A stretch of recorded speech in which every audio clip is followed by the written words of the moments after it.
queridos amigos. Estamos de volta para mais um momento de oportunidade de aprendizado, promovido pela parceria entre o benfeitor espiritual Emmanuel e a psicografia de Chico Xavier, em uma expressão de solidariedade e fraternidade entre dois planos da vida. Estamos falando do estudo do livro Consolador, objeto desse nosso encontro.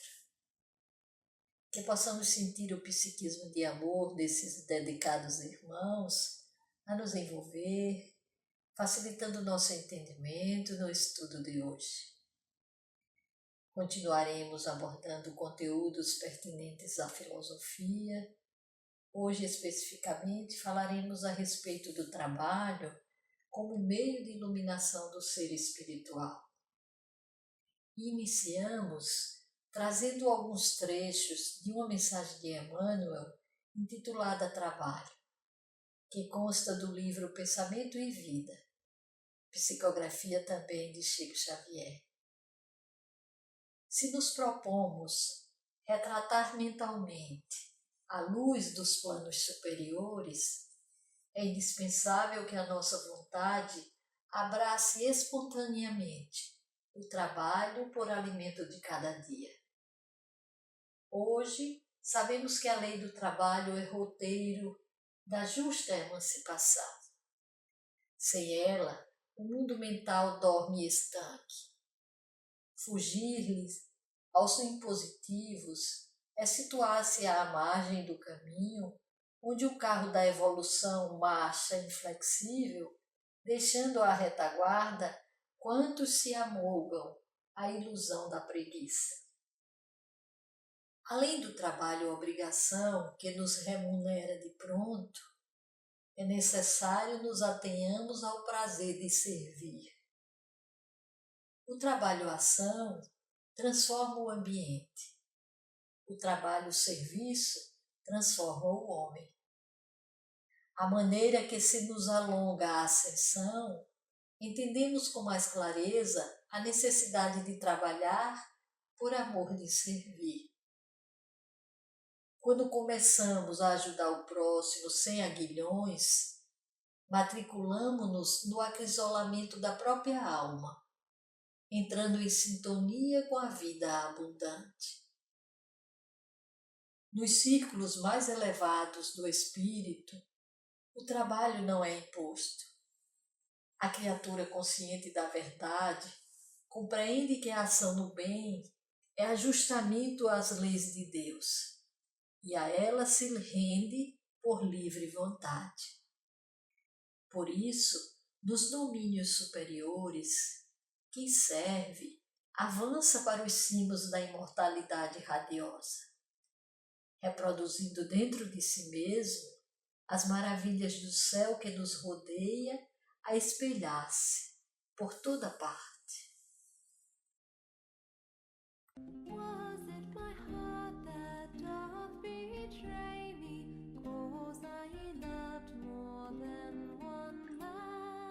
Hoje iniciamos com a questão 225. Como entender a salvação da alma e como consegui-la? Responde o benfeitor. Dentro das claridades espirituais que o Consolador vem espalhando nos bastidores religiosos e filosóficos do mundo, temos de traduzir o conceito de salvação por iluminação de si mesma, a caminho das mais elevadas aquisições e realizações no infinito. Considerando esse aspecto real do problema de salvação da alma, somos compelidos a reconhecer que se a providência divina movimentou todos os recursos indispensáveis ao progresso material do homem físico na Terra, o Evangelho de Jesus é a dádiva suprema do céu para a redenção do homem espiritual, em marcha para o amor e sabedoria universais. Jesus é o modelo supremo. O Evangelho é o roteiro para a ascensão de todos os espíritos em luta, o aprendizado na Terra para os planos superiores do ilimitado. De sua aplicação decorre a luz do Espírito. No turbilhão das tarefas de cada dia, lembrai a afirmativa do Senhor: eu sou o caminho, a verdade e a vida. Se vos cercam as tentações de autoridade e poder, de fortuna e inteligência, recordai ainda as suas palavras: ninguém pode ir ao Pai senão por mim. E se vos sentis tocados pelo sopro frio da adversidade e da dor, se estáis sobrecarregados de trabalhos no mundo, buscai ouvi-lo sempre no imo da alma. Quem deseja encontrar o reino de Deus, tome a sua cruz e siga os meus passos.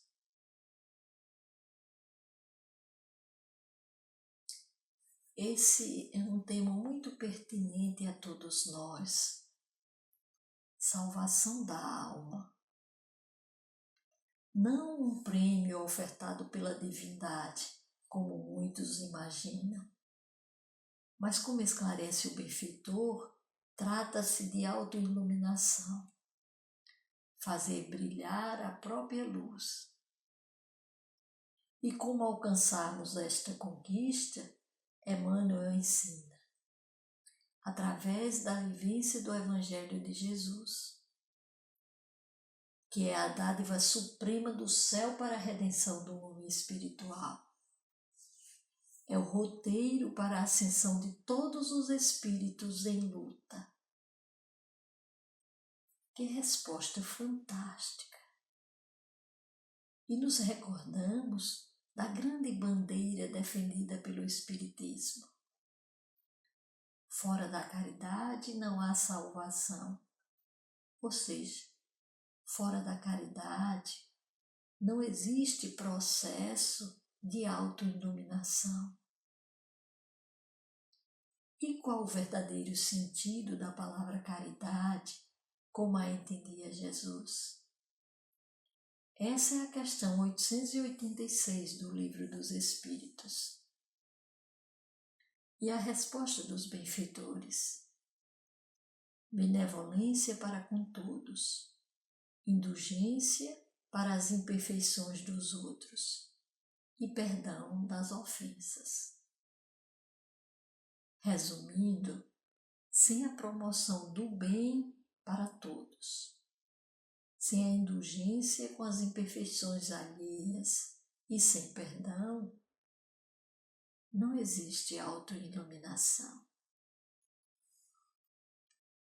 Was it my heart that doth betray me, 'cause I loved more than one man? Questão Is it true 226.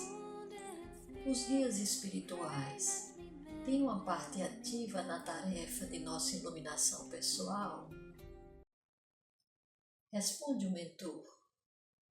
Essa colaboração apenas se verifica como no caso dos irmãos mais velhos ou dos amigos mais idosos nas experiências do mundo. Os mentores do além poderão apontar-vos os resultados dos seus próprios esforços na Terra, ou então aclarar os ensinos que o homem já recebeu por meio da misericórdia do Cristo e da benevolência dos seus enviados. Mas em hipótese alguma poderão afastar a alma encarnada do trabalho que lhe compete na curta permanência das lições do mundo. Que dizer de um professor que decifrasse os problemas comuns para os alunos? Além disso, os amigos espirituais não se encontram em estado beatífico. Suas atividades e deveres são maiores que os vossos. Seus problemas novos são inúmeros.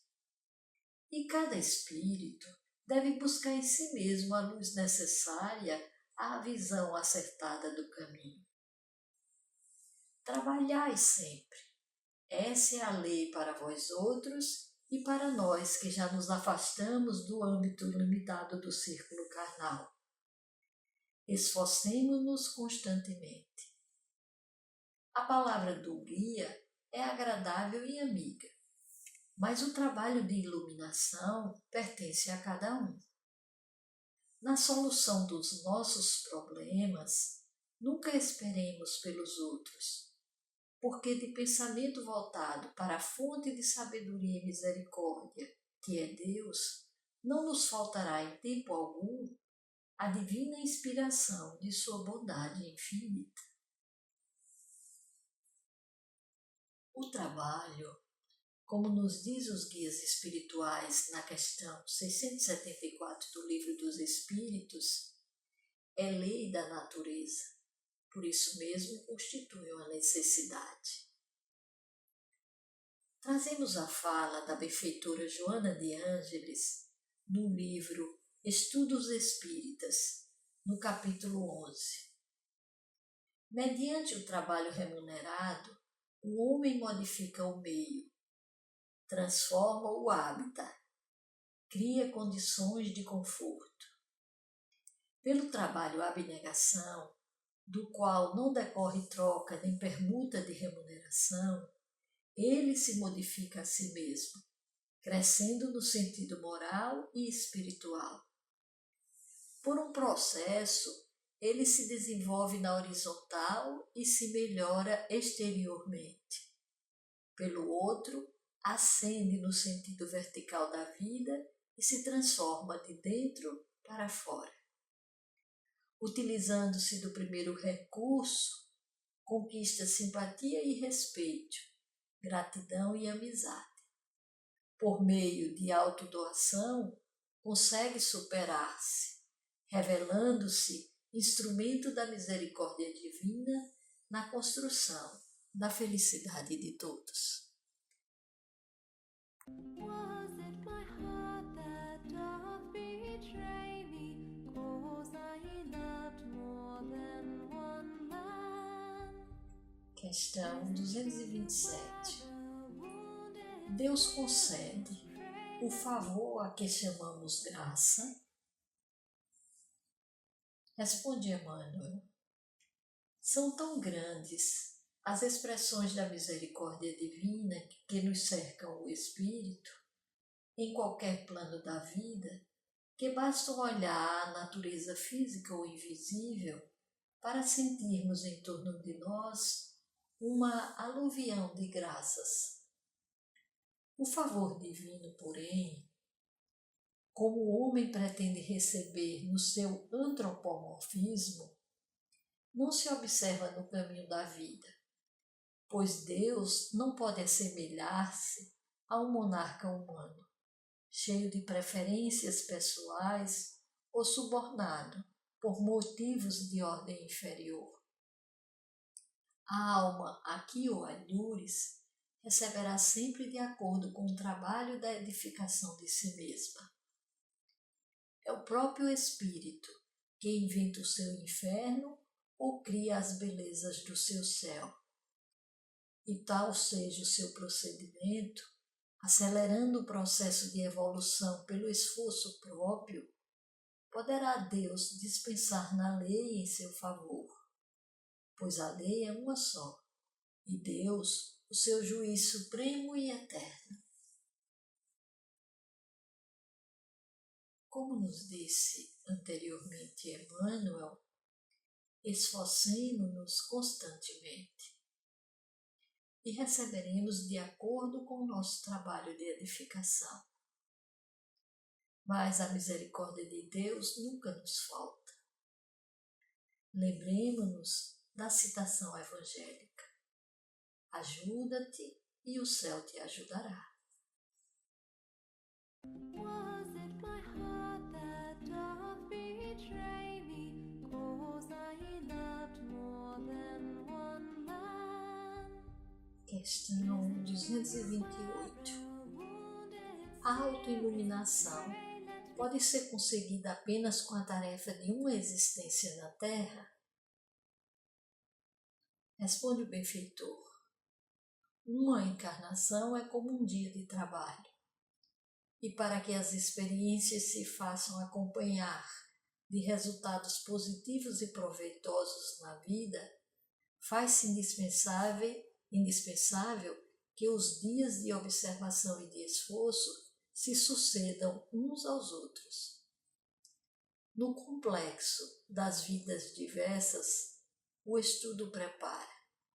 Todavia, somente a aplicação sincera dos ensinamentos do Cristo pode proporcionar a paz e a sabedoria, inerentes ao estado de plena iluminação dos redimidos. Nos recordando que o espírito é criado simples e ignorante, imaginemos o homem primitivo nos seus primeiros movimentos de desenvolvimento da racionalidade, do intelecto. Tão distante se encontra do modelo de plenitude para nós que é Jesus. Repetimos o questionamento de André Luiz no livro Nosso Lar.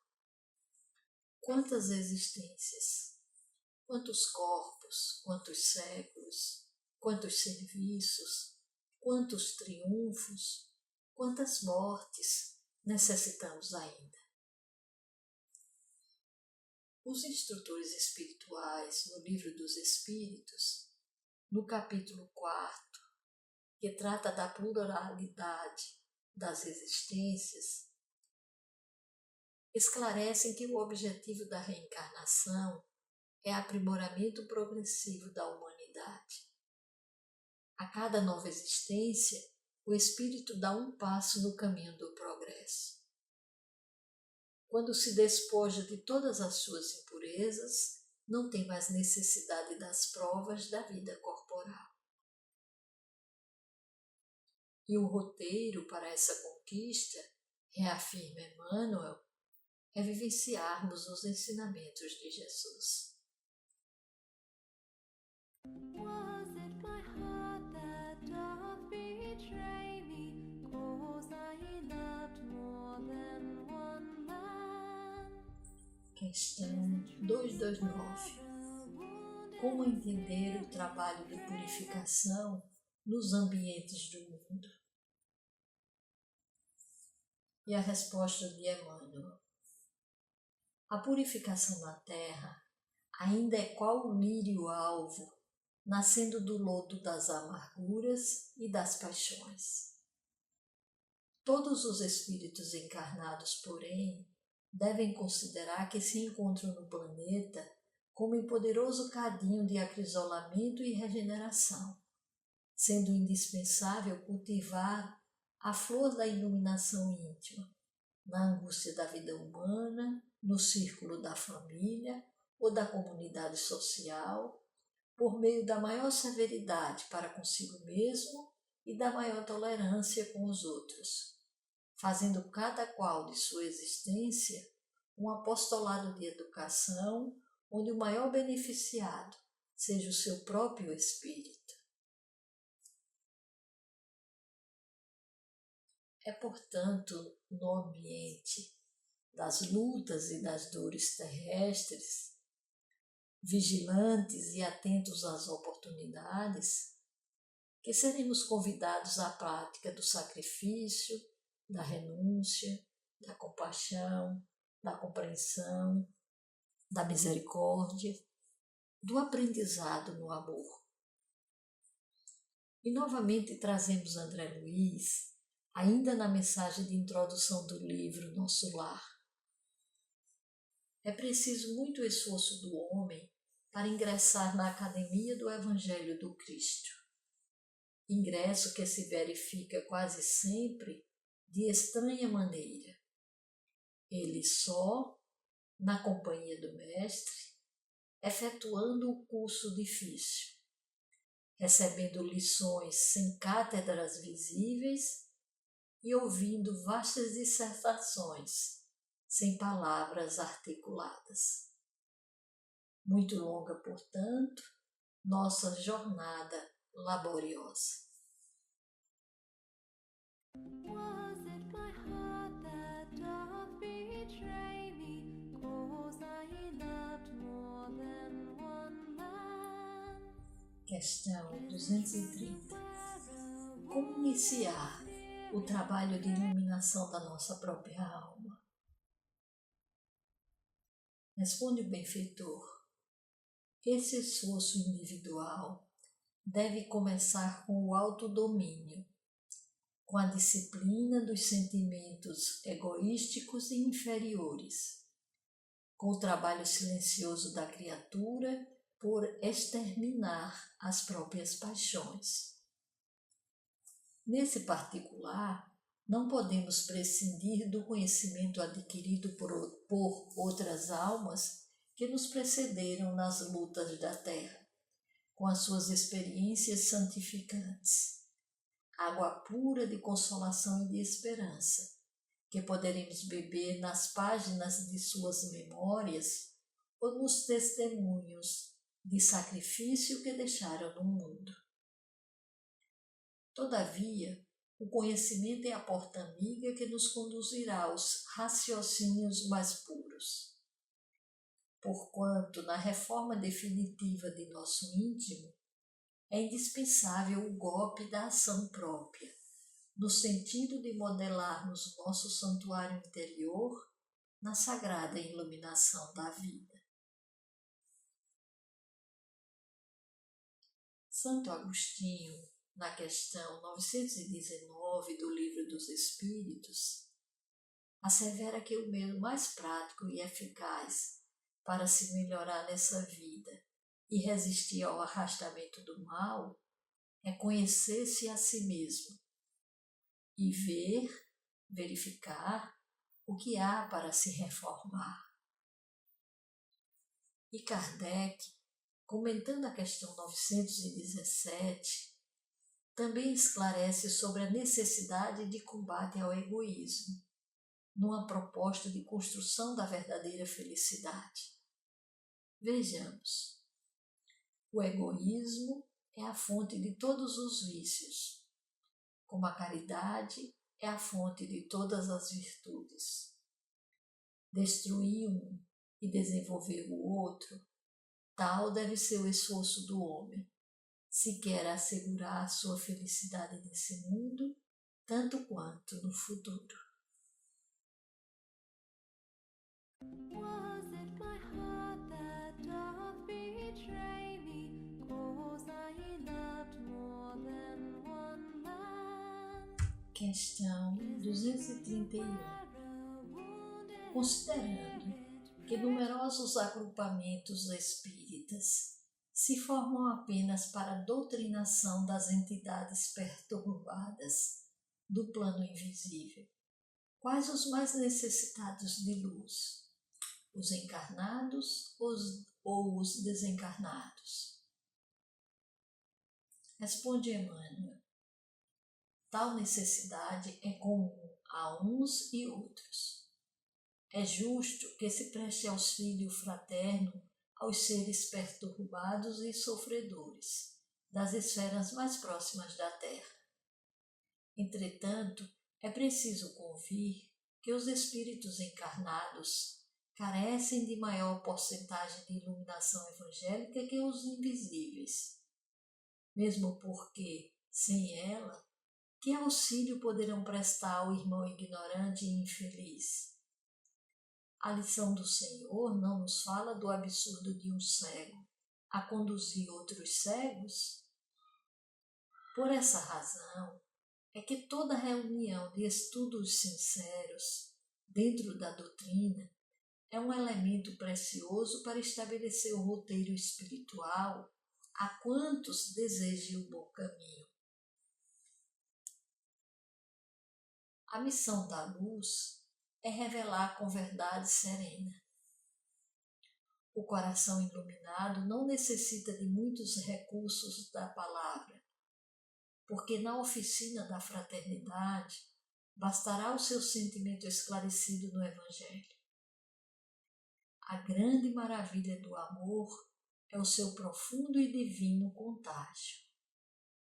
Por esse motivo, o Espírito encarnado, para regenerar os seus irmãos da sombra, necessita iluminar-se primeiro.